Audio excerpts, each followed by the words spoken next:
माँ सती जी अंत में जब प्राणांत होने लगा, प्राण निकलने लगा, भगवान श्री हरि के पास गई, प्रणाम की और अपने निज अपराध को बोध में रखते हुए भगवान से निवेदन की, प्रभु ऐसी कृपा कर दो कि मुझे मरने से कोई कष्ट नहीं, एक बार नहीं बार बार मरूं, जन्म जन्म शिव पद अनुरागा, मैं बार बार मरूं और जन्म लूं, मुझे उससे कोई कष्ट नहीं, मुझे जन्म और मृत्यु के आवागमन से मुक्ति नहीं चाहिए।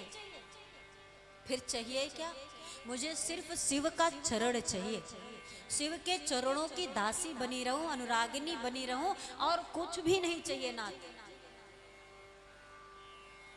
प्रभु ने आशीर्वाद दिया, जिसके कारण सती पार्वती बनकर जन्म ली, 12 सुंदर शुभ लक्षणों की खान, भगवान शिव को हृदय में धारण करने वाली और वरण की आकांक्षा रखने वाली माँ भगवती पार्वती जी हेमांचल और मैना के घर में जन्म लिए।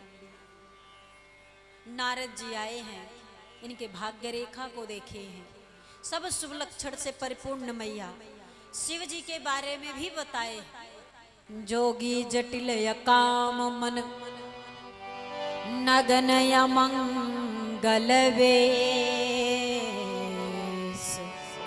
अस स्वामी यही कहाँ मिलही, परिहस्त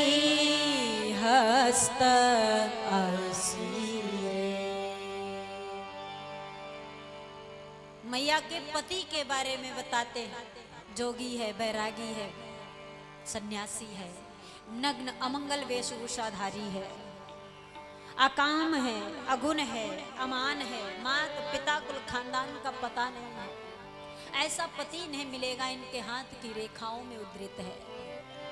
सुनते ही मैया मैना ने कहा, मैं ये ब्याह नहीं करने वाली।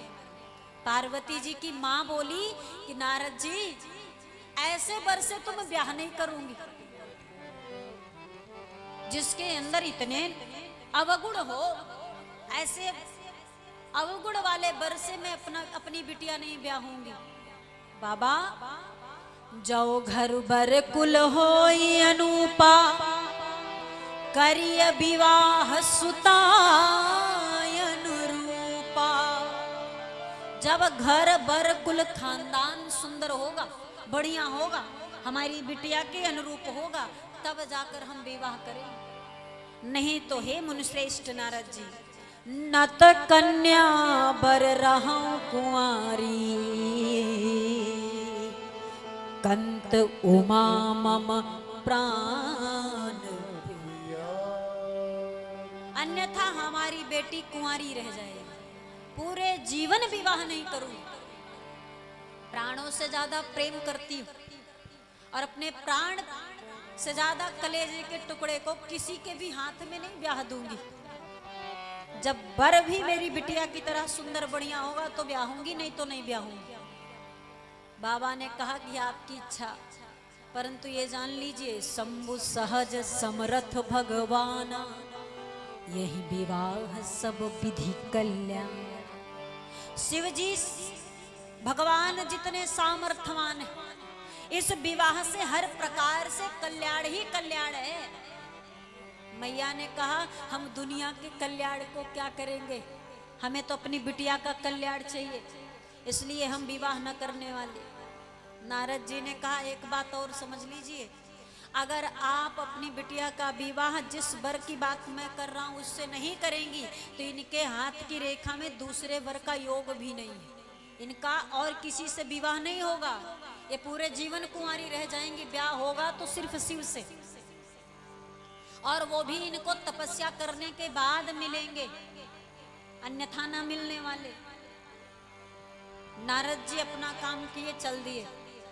गौरा जी तपस्या के लिए तैयार, मैना जी जाने ना दे, माँ कहे बिल्कुल नहीं तपस्या करना है, कोई आवश्यकता तपस्या का नहीं। ऐसे बौरहे पागल बर के लिए कौन तपस्या करता है? परंतु मैया गौरा जी मानती नहीं है और तपस्या करने के लिए वन चली आई है और कठोर तपस्या करती है। एक राजा की बेटी जो बिल्कुल सुकुमार है, सहज है, वो कठोर वन में चली आई। जो खूब सुकोमल है वो कठोर वन में चली आई और इतना कठोर तपस्या करती हैं, इतना कठोर तपस्या करती हैं कि साधु संत महात्मा जो हजार वर्षों की तपस्या करने वाले हैं, तपस्वी हैं, जो समाधि लगाते हैं, आज गौरा जी की तपस्या को देखकर वो भी चकित हो रहे हैं कि एक इतनी सुकोमल राजघराने की बिटिया इतना कठोर तपस्या कर रही। मैया ने अन्न त्याग दिया, जल त्याग दिया, सूखे बेल के पत्ते को कुछ दिन पाई, फिर उसको भी त्याग दी, सब छोड़ती गई। कुछ दिन साग खाकर बिताई, फिर उसको भी छोड़ दी। धीरे धीरे करके सब छोड़ती जा रही। इनकी तपस्या को देख करके आज सब मगन है महाराज। इधर भगवान शिव जी मां सती के वियोग में बैरागी बन गए हैं। और ध्यान रखें, शिव जी हमेशा समाधि में रहने वाले और आज भी समाधि में बैठे। शिव जी समाधि में बैठे, सारे देवता विचार कर रहे हैं कि इनको विवाह के लिए कैसे मनाया जाए, क्योंकि शिव सरल भी बहुत है और क्रोधी भी बहुत है। वो एक क्षण में क्रोध करते हैं और एक क्षण में प्रसन्न भी हो जाते हैं। सारे देवता डरते हैं कि इनको समाधि से कैसे जगाया जाए। कामदेव आए तो कामदेव को जलाकर शिव जी राख कर दिए, इसलिए सारे देवता और डरते हैं।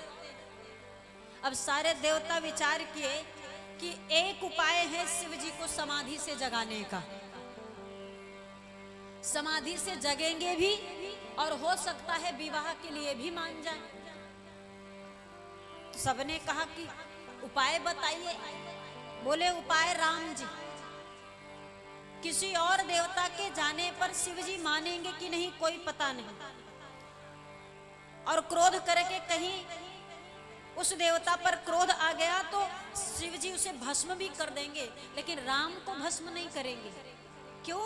क्योंकि शिव जी के भगवान राम जी, शिव के परमात्मा राम जी हैं। शिव राम की ही समाधि लगाते। तो सबने विचार किया क्या किया जाए। बोले राम जी को याद किया जाए। राम जी आएंगे और राम जी को भेजेंगे विवाह का प्रस्ताव लेकर शिव जी के पास, हम लोग नहीं जाएंगे। तो सबने कहा मिलेंगे कहाँ राम जी? तो मैंने कल ही आप सबको बताया है कि कड़कड़ में राम जी मिलेंगे। हर व्यक्ति में राम जी हैं, हर जन जन में राम जी हैं।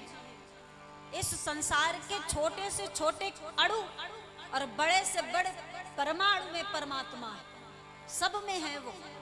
ऐसा कुछ नहीं, ऐसा कहीं नहीं जहां वो ना हो महाराज। सब सजीव में है, सभी निर्जीव में है। और अब महाराज प्रकट कराना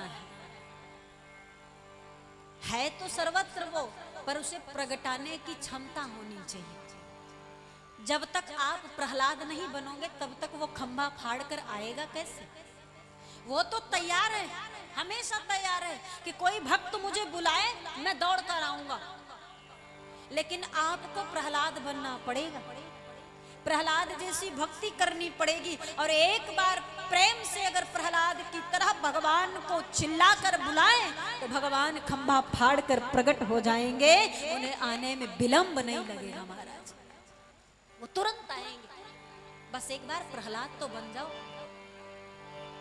सारे देवताओं ने विचार किया कहाँ मिलेंगे। सबने जब विचार किया तो शिव जी का कथन है, शिव जी मानस में बताए हैं। हरि व्यापक सर्वत्र समाना, हरि व्यापक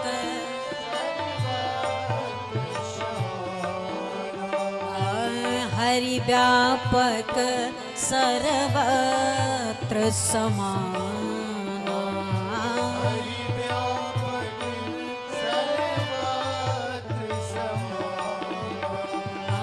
प्रेम ते प्रगट होई मैं जाना, प्रेम ते प्रगट होई मैं जाना, प्रेम ते प्रगट होई मैं जाना, प्रेम ते प्रकट होई मैं जाना।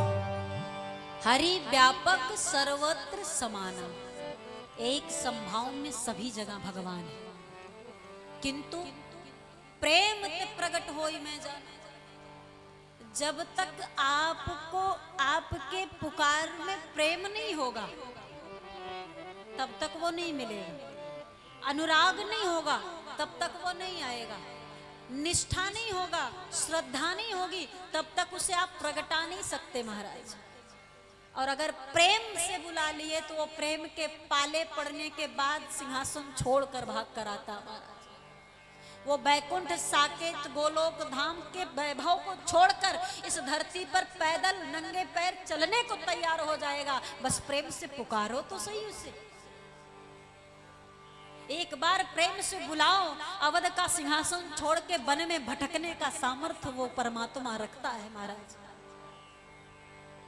केवट के करुण प्रेम को, शिवरी के करुण प्रेम को, साधु संत महात्माओं की तपस्या को सफल बनाने के लिए राम अयोध्या छोड़कर वन चले आए।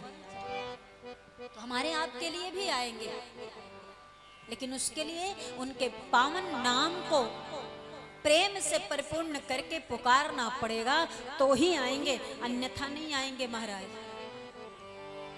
मेरी जुबान पे राम का जो नाम आ गया,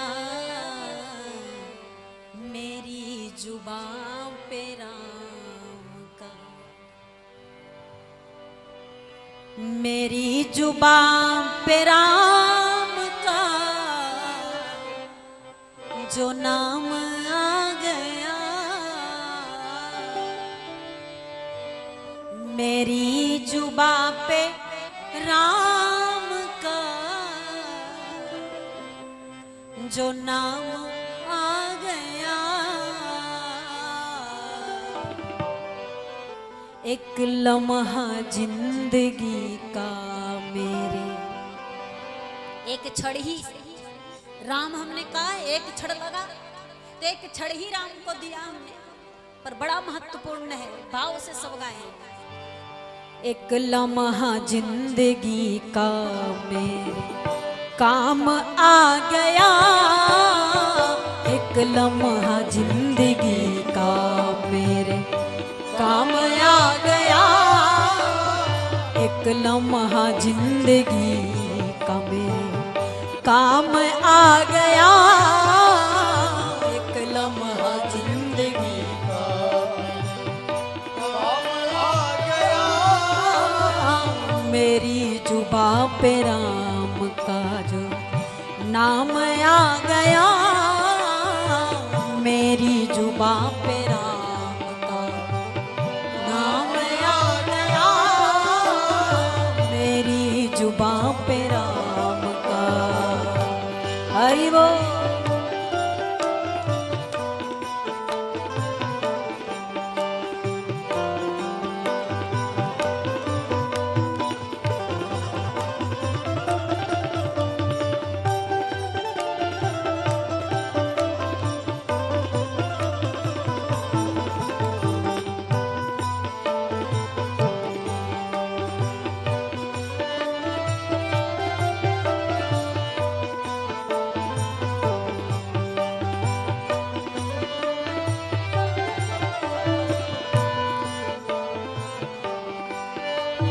सतगुरु ने मुझे आज वो दौलत है अदा की, सतगुरु ने मुझे आज वो दौलत है अदा की, अदा की दौलत है अदा की, अदा की दौलत है अदा की।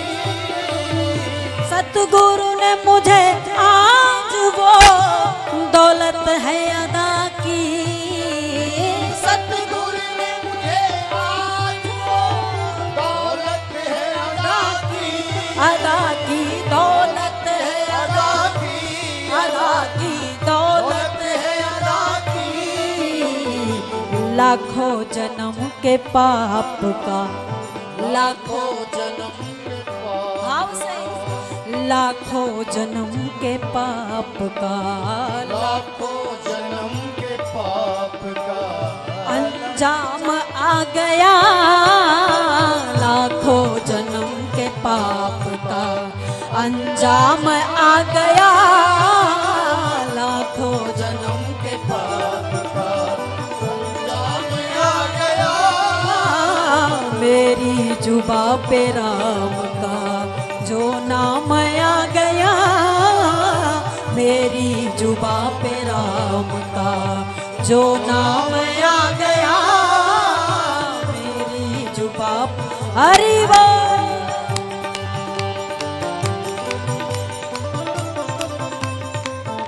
भाव से झूमते हुए जय हो।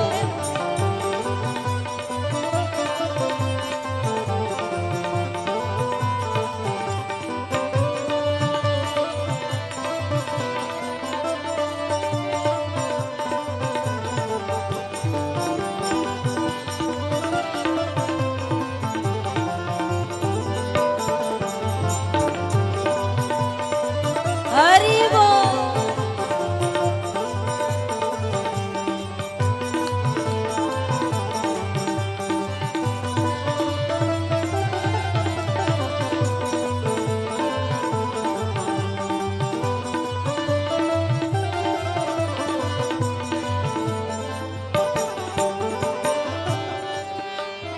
गलफत में रहा सोता उठ चेत हो सकर। गफलत में पड़ा सोता उठ तो चेत। गफलत में पड़ा सोता है उठ चेत कर। गफलत में पड़ा सोता है उठ चेत कर। उठ चेत कर। उठ चेत कर। गफलत में पड़ा सोता है उठ चेत कर। गफलत में पड़ा सोना उठ चेत कर। क्या देखता है मौत का, क्या देखता है मौत। ऐसे पड़े पड़े सोते रहने से काम नहीं चलने वाला। जागो, क्योंकि सामने मौत खड़ी। वो कब कहाँ किस जगह पर पटक दे कुछ पता नहीं महाराज। अगला पल अपना है कि नहीं किसी को नहीं मालूम। इसलिए उस मौत का इंतजार मत कर कि वो आएगी तब जगूंगा। उसके आने से पहले जग जा, मेरे राम का बन जा, राम का गाले। क्या देखता है मौत का, क्या देखता है। पैगाम आ गया। क्या देखता है मौत का, पैगाम आ गया। क्या देखता है मौत का, पैगाम आ गया। मेरी जुबा पे राम का जो नाम आ गया। मेरी जुबा पे राम का जो नाम आ गया। मेरी जुबा पे राम का जो नाम आ गया। आ गया जो नाम जुबा पे राम का जो नाम आ गया। आ गया जो नाम आ गया। आ गया जो नाम आ गया। आ गया जो नाम आ गया। मेरी जुबा पे राम का जो नाम आ गया। मेरी जुबा पे राम का जो नाम आ गया। एक लम्हा जिंदगी का मेरे, एक लम्हा जिंदगी का मेरे काम आ गया। एक लम्हा जिंदगी का मेरे काम आ गया। एक लम्हा जिंदगी का मेरे काम आ गया। एक लम्हा जिंदगी का मेरे काम आ गया। मेरी जुबा पे राम का जो न आ गया, मेरी जुबा पे राम, हाँ मेरी जुबा पे राम, यहाँ मेरी जुबा पे राम का, ओ जी मेरी जुबा पे राम का।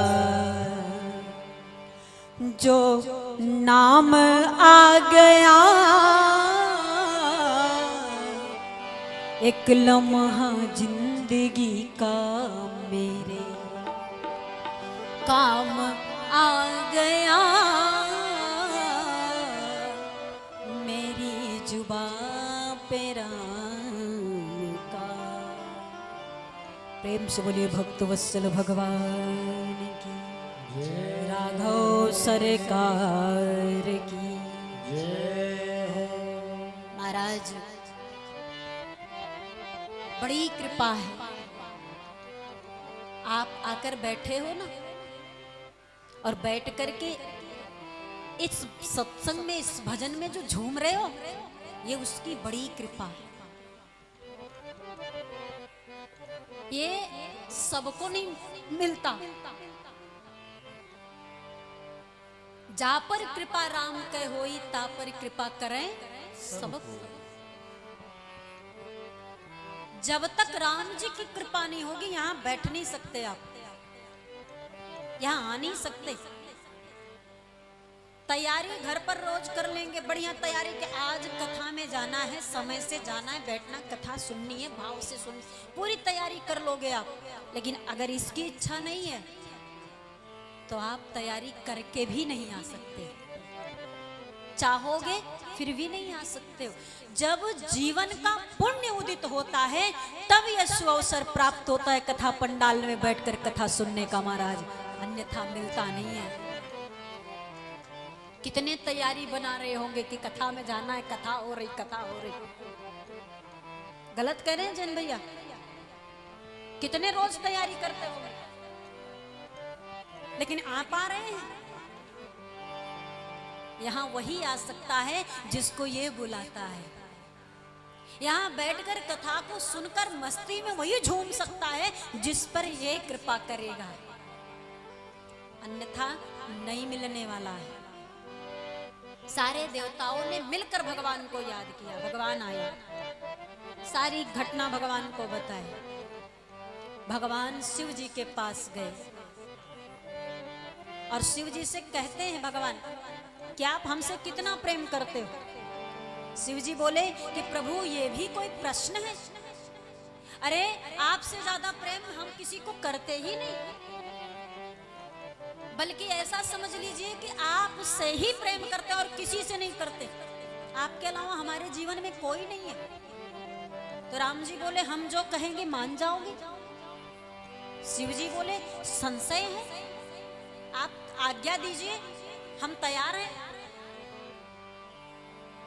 राम जी ने कहा एक कन्या देखा है हमने, और हम चाहते हैं ना कि आप उसी कन्या से विवाह कर लो। बढ़िया है, अच्छे घर की है, बढ़िया कुल खानदान वाली है, रूपवती है, गुणवती है, सहज सुशील सयानी है, अति पुनीत गिरजा कई करनी, बिस्तर सहित कृपा निधि बरनी। शिव जी बोले तो क्या करें उस कन्या? राम जी बोले आप उस कन्या से विवाह कर लो।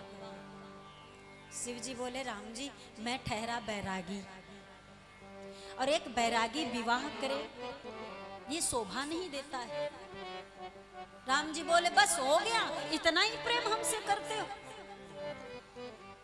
शिव जी बोले बहुत प्रेम करता हूँ राम जी, लेकिन मैं बैरागी होकर विवाह कैसे कर सकता हूँ, आप विचार करिए। राम जी बोले आप मेरे लिए इतना छोटा सा काम नहीं कर सकते तो कैसा प्रेम? आप हमसे प्रेम नहीं करते। शिव जी बोले कि राम जी कह रहे हैं और प्रेम को बीच में रख रहे हैं। शिव जी उठकर खड़े हुए, राम जी से बोले प्रभु विवाह क्या, आप कुछ भी कहो हम करने को तैयार हैं। तो विवाह करोगे? पक्का करेंगे। कन्या कौन है? बोले शैल राज की पुत्री शैलजा, पर्वत राज की पुत्री पार्वती जी। अच्छा। शिव जी बोले प्रभु हम आपसे प्रेम करते हैं इसलिए आप हमें विवाह के लिए कह रहे हैं, हम मान गए। अब आप हमसे प्रेम करते हैं कि नहीं ये बताइए। राम जी बोले कोई संशय? मैं भी आपसे बहुत प्रेम करता हूं। तो बोले मैं भी आपसे कुछ मांगू? राम जी डरे हैं कि कहीं ये मांग न ले कि इस कन्या से विवाह न करूं। अगर आप प्रेम करते हो तो मुझे बाध्य मत करो। सोच ही रहे थे राम जी की शिव जी बोले बोलिए ना, आप हमसे प्रेम करते हैं? राम जी बोले हाँ, तो मांगू। अब राम जी क्या करे, पहले तो अपनी ही बात रखे हैं तो दोबारा फंसे हैं अपनी बातों में मारा। राम जी बोले मांगो, लेकिन एक मांग छोड़कर, ये विवाह को कैंसिल नहीं करना है। ये जो आप दे चुके हो ना, इस वरदान को आप छोड़ करके कुछ भी मांग लो, बस विवाह करना पड़ेगा। बोले नहीं नहीं करूंगा, उसको नहीं मांगूंगा। फिर क्या? बोले मैं पहले जिस कन्या से विवाह मुझे करना है उस कन्या का परीक्षा लूंगा। अगर वो मेरी परीक्षा में पास हो गई, उत्तीर्ण हो गई, तब विवाह कर लूंगा। अगर फेल हो गई तो विवाह नहीं करूंगा। राम जी बोले मंजूर है। अरे हमारी बताई हुई कन्या है, हम लाए हैं ये रिश्ता ढूंढ करके, कोई कमी थोड़ी ना छोड़ेंगे। अब राम जी जिस पर हाथ रख दे उसमें कोई कमी रह भी नहीं जाएगी। भगवान ने कहा ठीक है आप कर लो परीक्षा, लेकिन एक बात बताओ, आपको मेरे ऊपर भरोसा नहीं है? आपको क्या लगता किसी ऐसी ही कन्या से मैं आपका विवाह करा दूंगा? कन्या ठीक ठाक है तभी तो मैं आपसे विवाह का प्रस्ताव रखा हूं। शिव जी ने कहा प्रभु आपकी बातों में संशय नहीं है, लेकिन पिछली बार भी पंचों के कहने पर सती से ब्याह किया था और वो सती क्या की, हमारे भगवान पर ही संशय कर ली। मैं बार बार समझाया फिर भी नहीं मानी। तो मैं नहीं चाहता कि किसी ऐसी कन्या से विवाह हमारा हो जो हमारे भगवान को ही न माने, हमारे भगवान पर संशय करे। मैं परीक्षा ले लूं? राम जी ने कहा निसंदेह परीक्षा ले लो आप। उसी समय शिव जी सप्तऋषियों को बुलाए और बोले कि जाकर गौरा जी का परीक्षा लो, उनके निष्ठा का, उनकी श्रद्धा का परीक्षा लो कि वो कितना प्रेम करती हैं। अगर मैं कहूंगा राम को प्रणाम करो तो वो मानेंगी बात कि नहीं मानेंगी, सब पता कर लो। अगर वो परीक्षा में पास हो गई तो ब्याह कर लूंगा।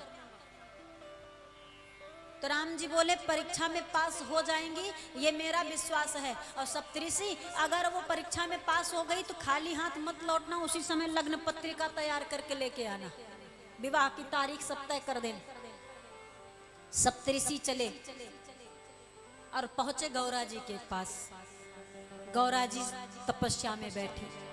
जैसे ही मैया ने देखा संत पधारे हैं, उठकर खड़ी हो गई, प्रणाम करती है। आकर के जलपान कराई, खूब सेवा की संतों को। संतों की सेवा करने के बाद संतों ने पार्वती जी से बात करना शुरू की।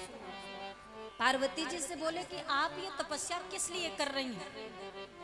गौरा जी ने कहा शिव को पति रूप में वर्ण करने के लिए, तो वो मुझे पति के रूप में मिल जाएं इसलिए ये तपस्या कर रही हूं, अपने स्वामी की प्राप्ति के लिए कर रही हूं। सप्तऋषियों ने कहा उस शिव को जो कैलाश पर रहता है? बोले हाँ वही शिव। बोले उनके लिए तपस्या क्यों कर रही हूं?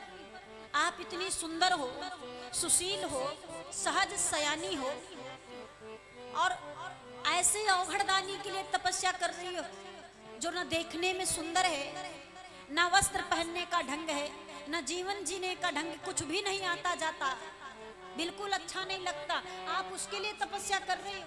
अरे छोड़ो उनकी तपस्या, हम आपका विवाह आपके योग्य वर से कराएंगे। जितनी सुंदर आप हो उतना सुंदर वर ढूंढेंगे, उनको छोड़ दो। गौरा जी ने कहा है कौन जो इतना सुंदर मेरे शिव जी से ज्यादा बढ़िया लगता? बोले विष्णु जी। आप शिव की आराधना छोड़ दो, हम आपका विवाह विष्णु जी से करा देंगे। मैया ने कहा आपकी दृष्टि में विष्णु जी सुंदर हैं, लेकिन हमारी दृष्टि में तो हमारे भोले बाबा ही सुंदर हैं, उनसे सुंदर हमें कोई नहीं लगता है।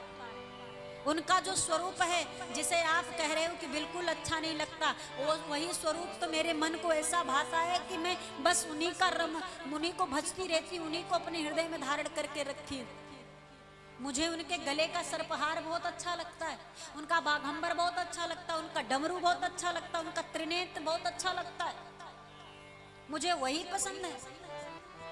मैं नहीं चाहती विष्णु से विवाह करना। बोले अरे उनसे शिव से विवाह करोगी तो पहाड़ पर रहना पड़ेगा, घर भी नहीं है उनके पास। और विष्णु जी से विवाह करोगी तो बैकुंठ की महारानी बन जाओगी, बैकुंठ का वैभव मिल जाएगा। मैया ने कहा मेरे कैलाश के सामने तो हजारों बैकुंठ की अगर वैभव मिले तो मैं सब छोड़कर कैलाश चली जाऊं, पर बैकुंठ कभी नहीं जाने वाली। मुझे तो मेरा कैलाश ही पसंद है, मेरे भोलेनाथ ही पसंद है, मुझे और कुछ नहीं चाहिए। मैं सिर्फ शिव के चरणों की अर्धांगिनी, उनके चरणों की सेविका, उनके चरणों की दासी बनकर रहना चाहती हूँ। मुझे बैकुंठ का वैभव नहीं चाहिए। शिव के प्रति अनंत प्रेम को देखकर, अनन्य भक्ति को देखकर सप्तऋषि मगन हो गए और बार बार पार्वती जी की सराहना करते हुए गए हैं, लग्न पत्रिका तैयार करके लौटे। इधर महाराज विष्णु जी, ब्रह्मा जी, सारे देवता एक साथ एकत्रित हो गए ब्रह्मलोक में। सबने कहा भाई तारकासुर को वरदान मिला, एक राक्षस है तारकासुर जिसकी मृत्यु कार्तिकेय जी के हाथ होगा, और ये वरदान ब्रह्मा जी ने दिया है। तो सारे देवता आए, क्योंकि सारे देवताओं को तारकासुर बहुत परेशान करता था। उसे भय नहीं था मरने का कि वो कार्तिकेय के हाथों मरता। कार्तिकेय शिव पार्वती पुत्र हैं। शिव जी समाधि में बैठे, पार्वती जी तपस्या में बैठी।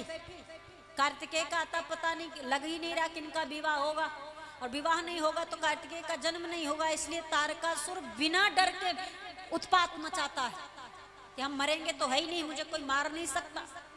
तो सारे देवता ब्रह्मा जी के पास आए, बोले तारकासुर को ऐसा वरदान क्यों दे दिए? बोले क्या हुआ? बोले वो मरेगा ही नहीं। बोले मरेगा, कैसे मरेगा? कार्तिकेय के हाथों मरेगा। बोले कार्तिकेय पैदा ही नहीं होंगे तो मारेंगे कैसे? ब्रह्मा जी बोले क्यों? बोले देखो शिव समाधि में बैठे, पार्वती तपस्या में बैठी है, विवाह का कहीं दूर दूर तक कुछ नहीं दिख रहा। ब्रह्मा जी ने कहा राम जी तो विवाह की बात किए। बोले विवाह की बात तो किए, लेकिन विवाह होगा किसका? जो दुल्हा है वो तो समाधि में बैठा है।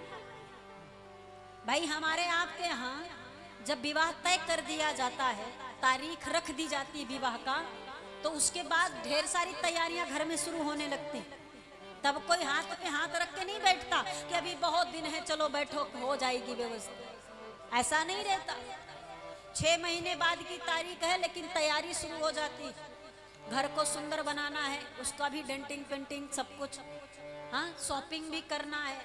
दूल्हा का अलग होता है, दुल्हन का अलग होता है, घर वालों का अलग होता है, बहुत सारी व्यवस्थाएं, गाड़ियां देखनी है, बाजे गाजे देखने, खूब व्यवस्थाएं होती हैं, रिश्तेदार, कार्ड, समय कैसे बीत जाता है पता नहीं चलता। और यहाँ भोलेनाथ का विवाह है, भोलेनाथ समाधि में बैठे, इनको कोई शॉपिंग नहीं करनी, ये कहीं नहीं जा रहे कुछ खरीदने, दुल्हा आएंगे। ब्रह्मा जी से कहा गया कि ये दुल्हा लग रहे हैं, ये तो समाधि में बैठे हैं। बाबा ने कहा, ब्रह्मा जी ने कहा करूं भी तो क्या करूं, समाधि में बैठे थे, इनका विवाह कैसे कराऊं? देखिए 2 प्रकार की समाधि होती, 2 प्रकार का ध्यान होता है व्यक्ति। जब बहुत दुखी होता है और उस समय जब ध्यान में बैठता है तो उसकी अवधि थोड़ी कम होती है, क्योंकि मन जब व्यथित होता है, दुखी होता है, तो मन लगता नहीं पूजा पाठ में। तो थोड़ा सा करेंगे फिर अकुलाने लगेंगे, फिर थोड़ा सा करेंगे फिर व्याकुल होने लगेंगे। लेकिन जब मन शांत रहता है और प्रेम में होकर के हम पूजा में बैठते हैं, तब हमारा मन ज्यादा देर तक रमता है, ज्यादा देर तक लगता है, हम मुस्कुरा कर पूजा करते हैं।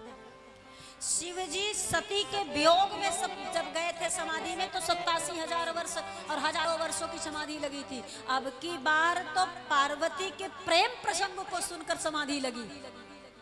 अब ये प्रेम वाली समाधि लाखों और वर्षों तक हो सकता है। सबने कहा जगाते हैं, चलिए। सारे देवता एक साथ कैलाश पहुंच गए। और पहुंचकर बाबा का एक साथ सब लोग आराधना करने लगे, निवेदन करने लगे कि बाबा आप धन्य हैं, आपकी बड़ी कृपा है कि हम देवताओं को तारकासुर से मुक्त करने के लिए राम जी के द्वारा कहने पर विवाह के लिए तैयार हो गए। और सबसे बड़ी बात, कामदेव को भस्म किए तो रति को वरदान दे दिए। कितने उदार हैं आप, कितने कृपालु हैं आप। ये सारी बातें सारे देवता एक साथ खड़े होकर कैलाश पर भोलेनाथ की प्रशंसा कर रहे हैं। मानस में बाबा दर्शन कराए। पृथक पृथक तिन्ह कीन्ह प्रशंसा, पृथक पृथक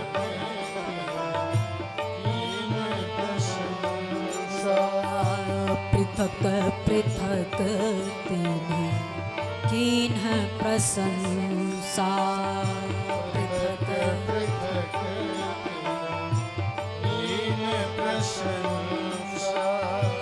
भय प्रसन्न चंद्रयावतंसा, भय प्रसन्न चंद्रयावतंसा। भय प्रसन्न चंद्रयावतंसा, भय प्रसन्न चंद्रयावतंसा। पृथक पृथक तिन्ह कीन्ह प्रशंसा, पृथक पृथक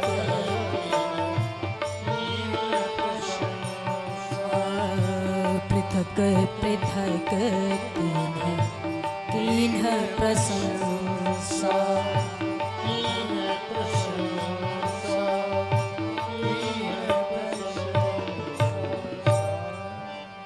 पृथक पृथक तिन्ह कीन्ह प्रशंसा, अलग अलग खूब बड़ाई की।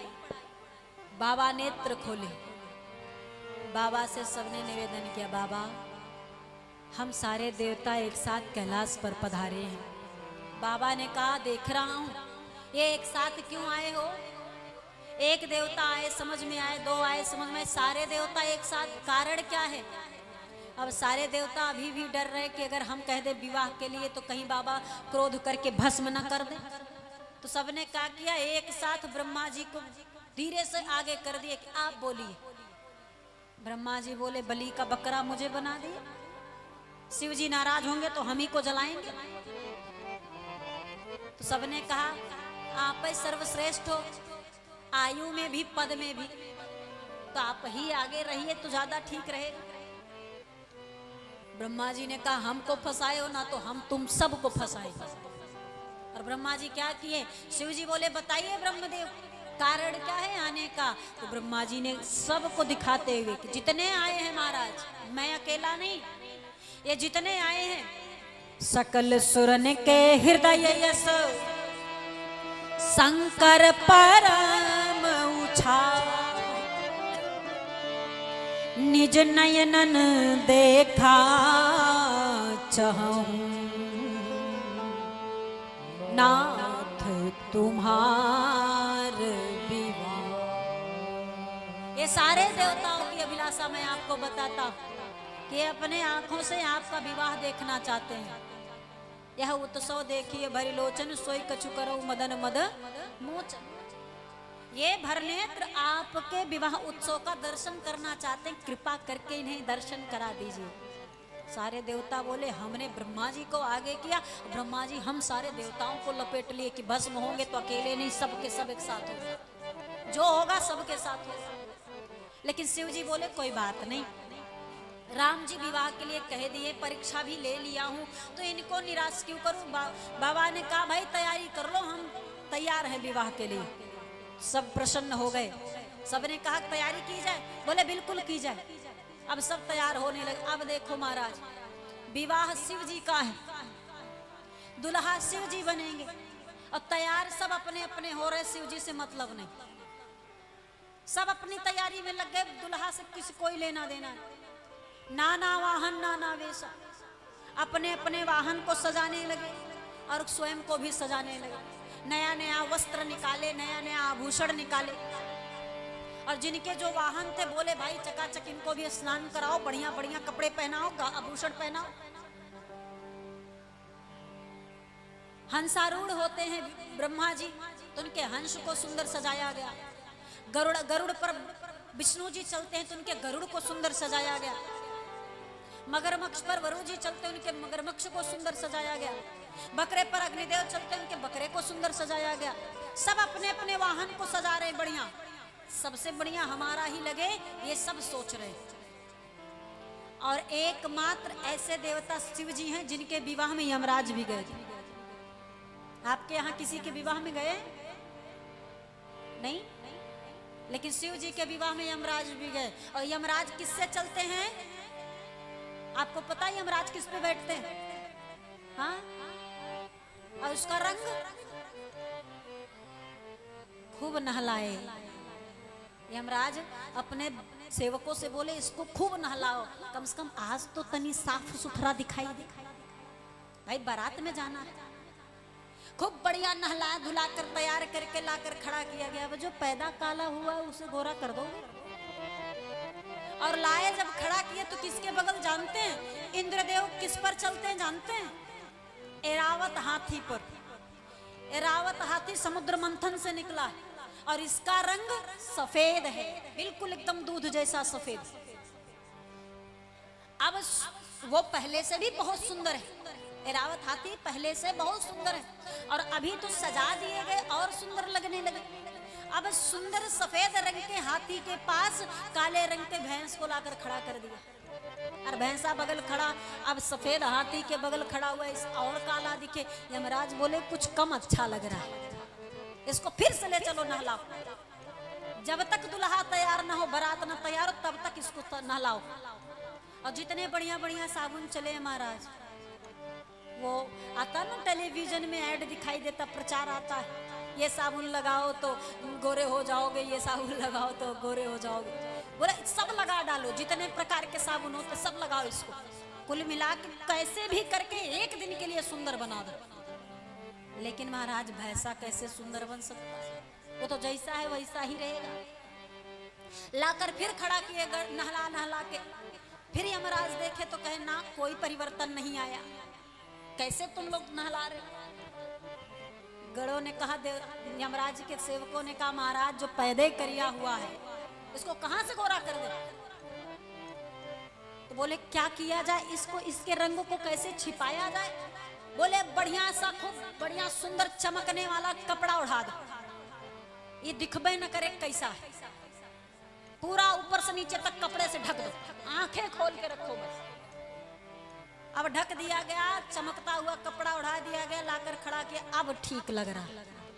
अच्छा सब सज गए, सबके वाहन सज गए और स्वयं भी सब सज सज के आ गए। ढोल नगाड़े तासे बज रहे। इधर गढ़ पहुंचे भोलेनाथ के सेवक भोलेनाथ के पास। बाबा, बाबा ने कहा हाँ। बोले कुछ है क्या? बाबा ने कहा तो हमारे गढ़ होकर तुम्हें नहीं पता क्या है? बोले क्या है बाबा? बोले अरे हमारा विवाह है। अच्छा बाबा आपका विवाह? भोलेनाथ बोले हाँ। बोले लग नहीं रहा। बोले क्यों? ढोल नगाड़े बज रहे हैं, लोग नाच रहे हैं, उत्सव हो रहा है, तुमको क्यों नहीं लग रहा है? बोले बाबा दुल्हा नहीं लग रहा है ना, सब नाच रहे गा रहे सब कुछ ठीक है, पर बिना दुल्हा का कोई बारात होता है? बाबा बोले मैं दुल्हा हूं ना। बोले तो आप भी तनी सज जाइए, संवर जाइए, दुल्हा बन जाइए। तो सब बाबा ने कहा ठीक है लाओ लाओ सजाओ। गढ़ों ने कहा क्या लाऊं? बोले जो सजाया जाता है दुल्हा वो सामान लाओ। बोले कहां से लाओ? बोले अंदर से। बोले कौन से अंदर से? बाबा ने कहा मतलब? बोले जिसके पास घर ही नहीं है वो घर के अंदर से क्या लाएगा? कैलाश है, पर्वत पे रहते हो, आपके पास घर तो है नहीं, तो घर में सामान भी नहीं है, ये बताओ कोई रिश्तेदार है आपका? बाबा ने कहा रिश्तेदार क्या करोगे? अब आज रिश्तेदार की क्या जरूरत? बोले कोई रिश्तेदार हो तो उधार उन्हीं से कुछ मांग लाए। बाबा ने कहा देखो उधार का सामान नहीं पहनेंगे, जो पहनेंगे अपना पहनेंगे। गढ़ों ने कहा फिर पहनो। फिर जब अपना कुछ होगा तब ना। बोले अपने घर में जो भी है उसी से हमको सजाओ, लेकिन किसी से मांगने ना जाओ। तो घड़े ने कहा इस कैलाश पर, इस शमशान पर भस्म है, लगा दूं? बाबा ने कहा लो, इतना सुंदर चीज है और पूछ रहे हो लगा दूं? लाओ लाओ लगाओ। अब महाराज गए, बढ़िया सुंदर, तुरंत तत्काल की चली हुई चिता का भस्म लेके आए। भस्म का रंग सफेद होता है और बाबा हमारे बहुत गोरे हैं। भोलेनाथ जी को कहते हैं ना कर्पूर गौरम करुणावतारम। कर्पूर कपूर जैसे गोरे हैं भोलेनाथ। कपूर जानते हैं ना, आरती होती है, वैसे उस रंग के भोलेनाथ हैं, इसीलिए कर्पूर गौरम, कपूर जैसे गोरे हैं भगवान भोलेनाथ। और करुणावतारम, करुणा के अवतार हैं भोलेनाथ। अब इतने गोरे पहले से थे कपूर के जैसे। ऊपर से भस्म ले आया और लाकर पोत दिया। ध्यान दें, लगाया, लगाना अलग होता है, पोतना अलग होता है। सबने कहा क्या कर रहे हो? बोले पाउडर लगा रहा हूं बाबा को। गांव में, नगर में और धरती पर जो सब पाउडर लगाते हैं उनका अलग, ये हमारे बाबा का अलग। तो किसी ने कहा भाई लगाओ, पोतो मत। बोले बाबा है हमारे थोड़े अलग है, हम ऐसे ही श्रृंगार करते हैं बाबा का। और पोत दिए महाराज। पोतना जान रहे ना, इससे उठाए, बस उठाकर डाल दिए सारा, ढेर सारा। अब जब ढेर सारा डाले, बाबा बैठे, बाबा को बोले बाबा आँख खोलिए। बाबा आँख खोले तो भर भर भर भर गिरे आँख की पलकों से महाराज। इतना पोते थे कि आँख की पलकें हिले तो बाबा के गिरे, अखिया दिखे, दतवा दिखे, पर देहिया में नहीं दिखे। मारा पूरा देह भस्म से एकदम विभूषित कर दिए। बाबा ने कहा बढ़िया है, अपने घर का सामान है, किसी से नहीं मांगे। तो गढ़ ने कहा बाबा दुल्हा मौर पहनता है। मौर जानते हैं ना? हाँ, सेहरा दूल्हा पहनते हैं ना, पूरा बंद रहता है, मोतियां लटकती रहती। गढ़ों ने कहा बाबा जब तक मौर नहीं पहनेंगे तब तक आप दुल्हा कहे नहीं जाएंगे। बाबा ने कहा तो मौर पहनाओ। बोले कहां से पहनाऊं?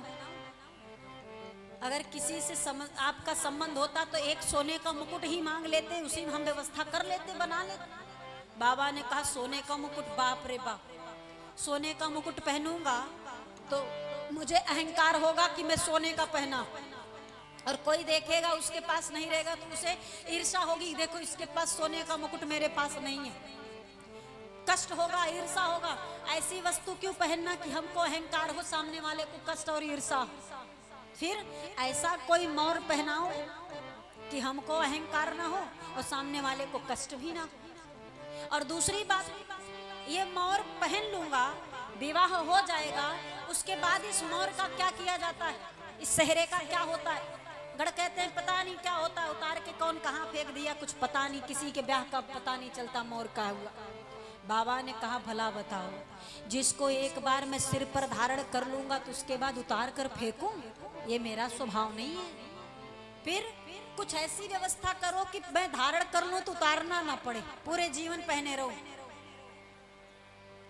बोले पूरे जीवन दुल्हा बने रहेंगे? बोले दुनिया के निगाह में दुल्हा नहीं रहूंगा तो नहीं रहूंगा, पर गौरा जी का दुल्हा तो पूरे जीवन रहूंगा, तो क्या समस्या, पहने रहूंगा।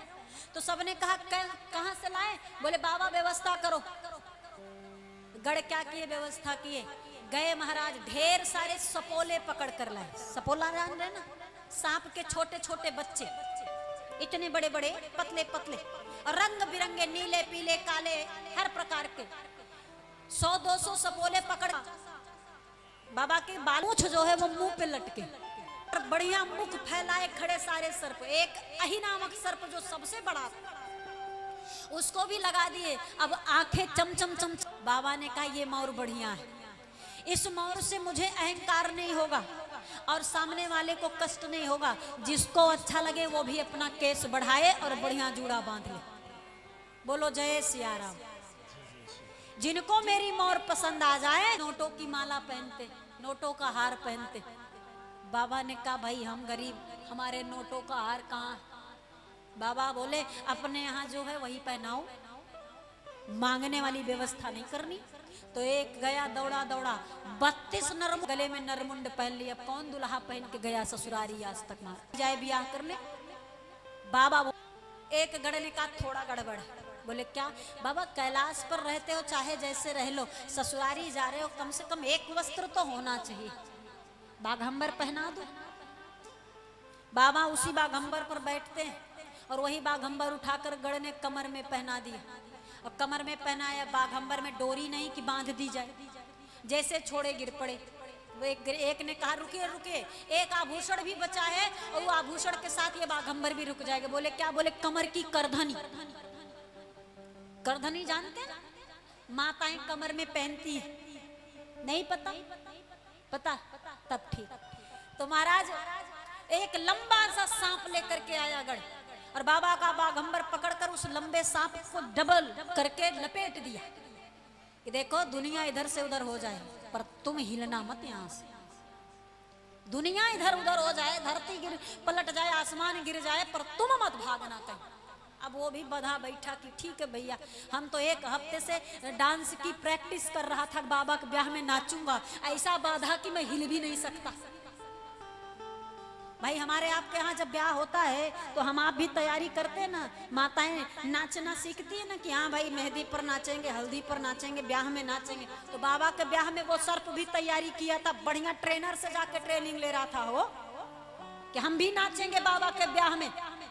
और इतनी बड़ी मुसीबत आई महाराज कि उसको पकड़ के कमर में ऐसा लपेट दिए कि हिल डुल नहीं सकता। बोला एक हफ्ते से पैसा देकर सीख रहा था, अब हिल ही नहीं पा रहा। बाबा बोले अब बढ़िया दिख रहा हूँ, बन गया दुल्हा? बोले एकदम बढ़िया, एक हाथ में डमरू दूसरे में त्रिशूल। बोले बाबा अगर आज के दिन कोई बढ़िया गाड़ी आ जाती, भैया डीवर खाली है ना? खाली है, बारात ले चलेंगे बाबा को।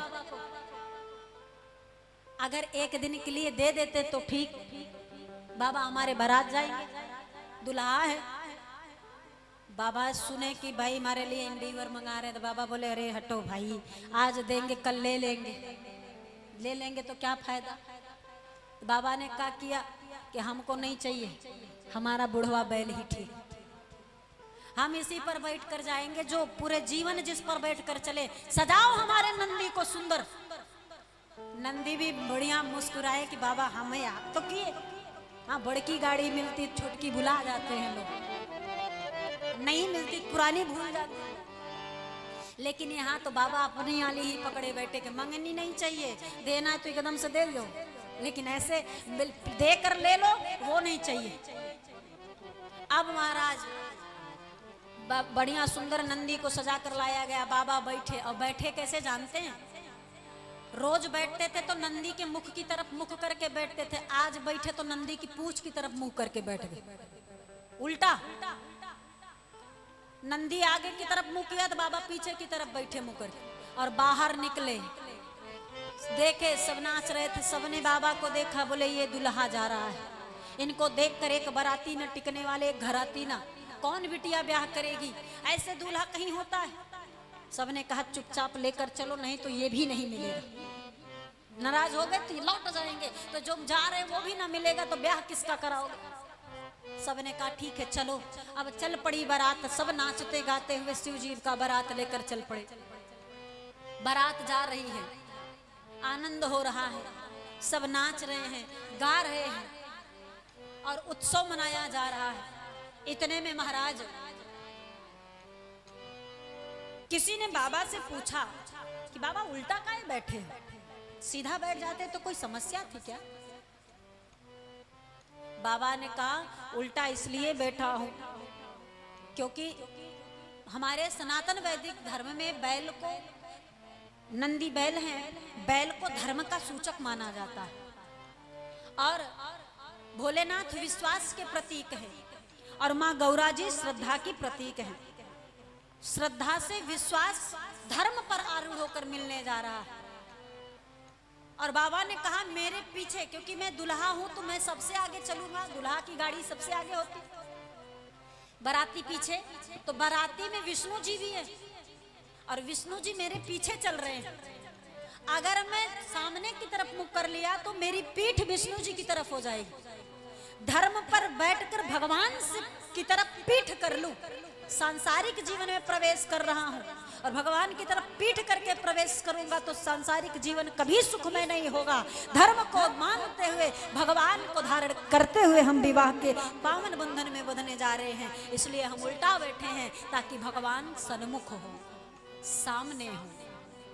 कभी भी कहीं भी जाएं तो भगवान से विमुख होकर मत बैठे, भगवान की तरफ ही मुख करके बैठे। और अब भोलेनाथ जा रहे। ब्रह्मा जी ने कहा कि भोलेनाथ और उनके गढ़ बड़े बिढंगे लग रहे, एक काम करते हैं सब अलग अलग हो जाते हैं। ब्रह्मलोक के जो जितने भी हैं वो ब्रह्मा जी के पीछे हो जाए, विष्णु लोक के जो भी हैं वो विष्णु जी के पीछे हो जाए, और शिव जी के पीछे शिव जी के यहाँ कैलाश वाले हो जाए। अब सब अलग अलग हो गए। जब अलग अलग हुए तो शिव जी थोड़े से लोगों के साथ हो गए, उनके 2 4 10 गढ़ बचे थे, सब अलग अलग हो गए, हट गए। अब महाराज बाबा से सबने कहा कि बाबा अब क्या किया जाए, हम तो सबसे कम हो गए, ये तो खूब ढेर सारे हो गए, आप कहो तो अपने बारातियों को बुलाएं। तो बाबा ने कहा जाने दो, भीड़ इकट्ठा करने से क्या लाभ, ऐसे ही चले चले। तो बाबा बोले फिर ऐसे ही जाना है। गढ़ों ने कहा जब ऐसे ही जाना है तो अकेले जाओ, हम नहीं जाने वाले, हम अपनी बेइज्जती थोड़ी ना कराएंगे। तो बाबा ने कहा क्या चाहते हो, बोले हम भी ढेर सारी संख्या में जाएंगे। तो बाबा बोले फिर बुला लो। श्रृंगी विंगी को बोला गया, श्रृंगी विंगी मंत्रोच्चारण करते हुए जैसे ही दुंदुबी बजा के जोर लगाए, और जोर लगाए बोले सब परिवार पधारो हमारे बाराती। तो कौन पधार रहा है इस बाबा के बाराती, कौन है, उतने देवता नहीं जितना भूत प्रेत है महाराज। धरती पर उतने भूत प्रेत हैं कि उतने देवता नहीं मिलेंगे, देवता कम पड़ गए और भूत प्रेत ज्यादा हो गए। जैसे आवाज लगाए इधर से बुलाया गया और उधर से आवाज आई, इधर वाले बोले हर हर महादेव, तो उधर से महाराज आवाज आई, उत्तर प्रदेश के सारे भूत बोल पड़े हर हर महादेव। सारे उत्तर प्रदेश के भूत प्रेत चल पड़े। इतने में दूसरी तरफ मुख करके बुलाए तो महाराज बिहार के भूत प्रेत निकल पड़े। फिर दूसरी तरफ मुख करके बुलाए तो राजस्थान, गुजरात, पंजाब, सब जगह के जितने भूत हैं सब चल पड़े महाराज। तो बिहार वाले बिहारी में बोल रहे हर हर महादेव, पंजाब वाले पंजाबी में बोल रहे हर हर महादेव, और जो जहाँ के हैं अपनी अपनी भाषा में बोल रहे। यहाँ देश के ही नहीं, भारत के नहीं, विदेशी भूत प्रेत भी आना शुरू कर दिए। अब अमेरिका वाले आए तो अंग्रेजी में हर हर महादेव बोले। बहुत ही गोरे भूत महाराज, बहुत गोरे, वहां के लोग ही नहीं भूत भी गोरे।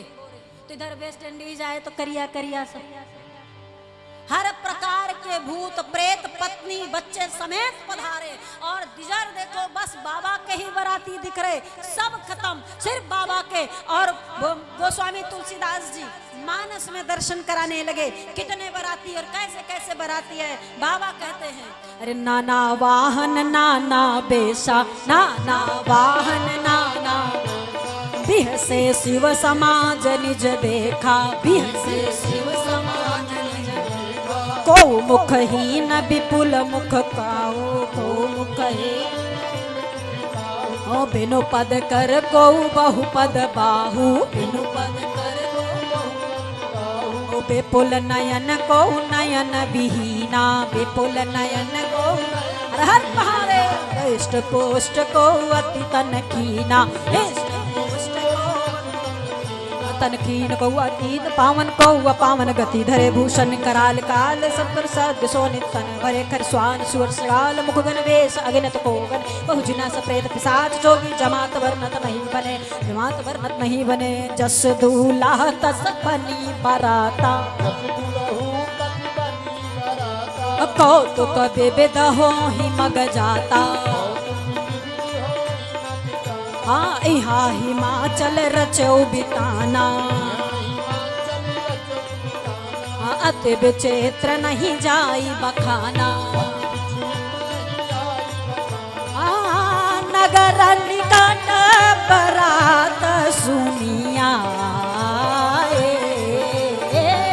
नगर निकट बरात सुनिया। पुर धरो धरो शोभा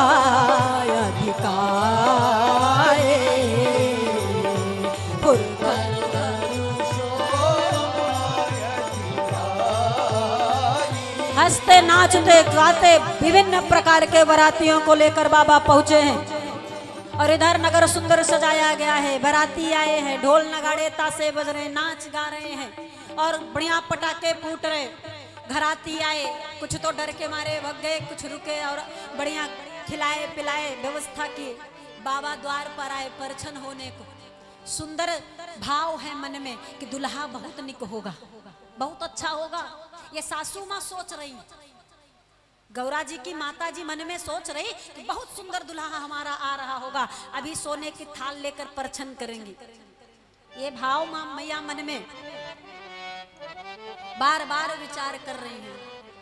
मेरे दुल्हा गुलाब के फूल, अरे दुल्हीन कुसुम कली, मेरो दुल्हा गुलाब का फूल, किशोरी मेरे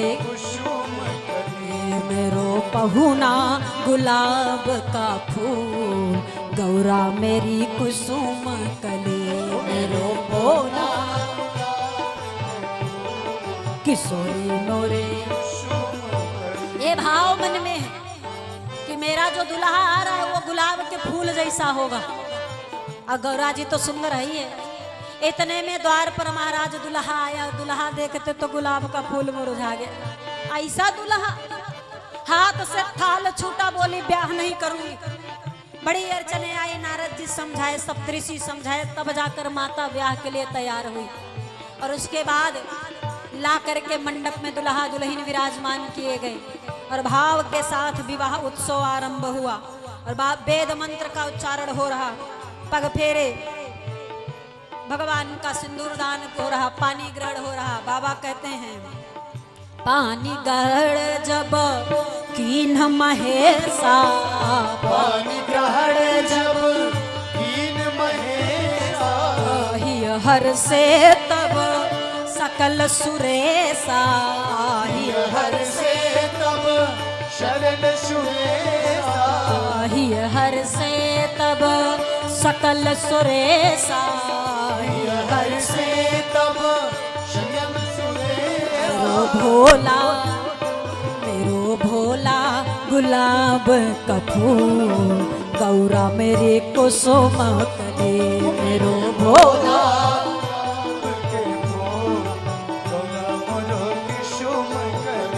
मेरो दुल्हा गुलाब का फूल, किशोरी मेरे कुसुम कली।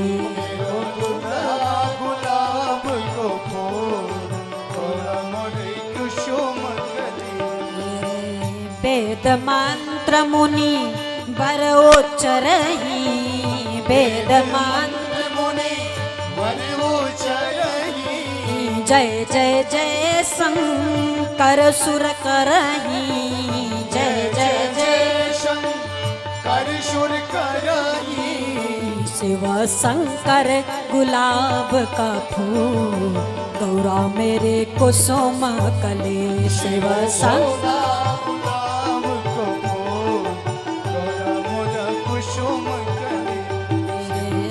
हर गिर जाकर भयहु विबाहु, हर गिर जाकर भयहु विबाहु, सकल भुवन भरी रहा उछाहु, सकल भुवन भरे राम उछाहु। गौरी शंकर गुलाब का फूल, गौरा मेरे कुसुम कली, गौरी शंकर गुलाब का फूल, गौरा मोरी कुसुम कली। मेरो दुल्हा गुलाब का फूल, दुल्हन कुसुम कली, मेरो दुल्हा गुलाब को फूल, दुल्हन कुसुम कली। भोले बाबा गुलाब का फूल, गौरा मेरी कुसुम कली, भोले बाबा गुलाब का फूल, गौरा मेरे कुसुम कली। प्रेम से बोले गौरी शंकर भगवान की, दुल्हा दुल्हन सरकार की। इस प्रकार से शिव पार्वती जी का सुंदर विवाह उत्सव संपन्न हुआ। और अब भगवान भोलेनाथ के साथ गौरा जी की विदाई हुई है, कैलाश पर आए हैं और कुछ समय पश्चात कार्तिकेय का जन्म हुआ। बड़े होकर कार्तिकेय तारकासुर का वध किए हैं और उसके बाद महाराज जो लीलाएं हुई, कथा को अभी तक याज्ञवल्क्य जी गा रहे, भरद्वाज जी सुन रहे थे। अब कल की कथा को पार्वती जी सुनेंगी और बाबा भोलेनाथ गाएंगे। हम सब राम कथा में प्रवेश करेंगे। राम कथा का सुंदर दर्शन कल के सत्र में हम आप इस पावन प्रांगण में दर्शन लाभ प्राप्त करेंगे। आज की चर्चा को यहीं पर विराम करते हैं, शेष चर्चा कल के सत्र में श्रवण कराएंगे। आप सबसे निवेदन है यूट्यूब से हमारे जरूर जुड़ें, वैदेही राम कथा यूट्यूब पर डालें। आप सबके मोबाइल में यहाँ की भी कथा आएगी और आगे पीछे जो